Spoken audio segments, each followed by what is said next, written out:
Hello friends. So now we are in the lockdown 3.0 and the governance is largely under the Disaster Management Act, which is driving the thought process, the administrative policies and the economic policy as well of the country.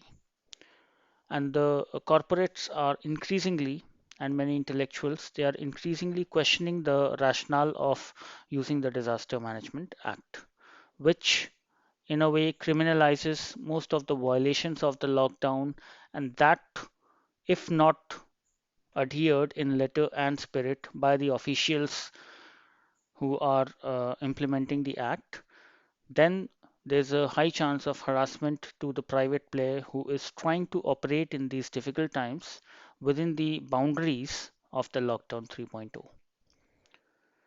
Now it is to be seen that whether sticking with the Disaster Management Act is the right way to proceed or not. Because people are suggesting that this is 2 weeks extension, what we saw from today onwards as lockdown 3.0, but it may increase further later on. And the pandemic is not going to go recently. It is going to stay for some time, be it at a smaller scale. Now, in that context, we need to have a more holistic approach and not one size fits all.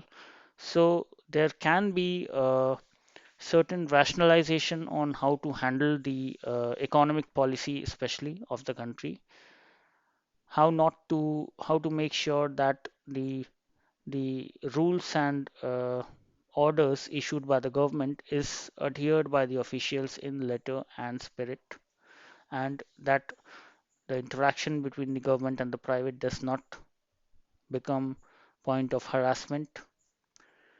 So these things are to be thought through.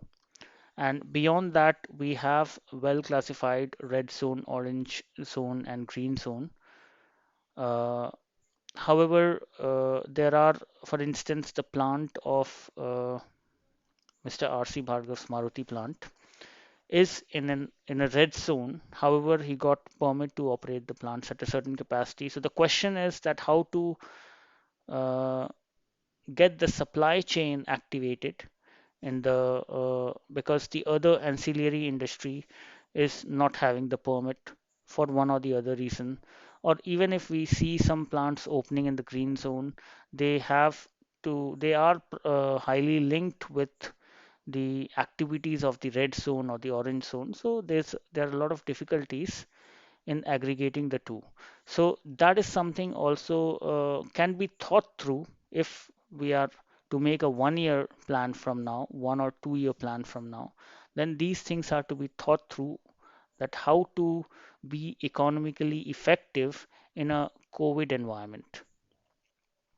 So for that, proper supply chains are to be studied, and it is to be understood that how, without impacting or violating any lockdown or social distancing norm, how things can integrate within the different zones so that the economic cycle is complete and activities are in place.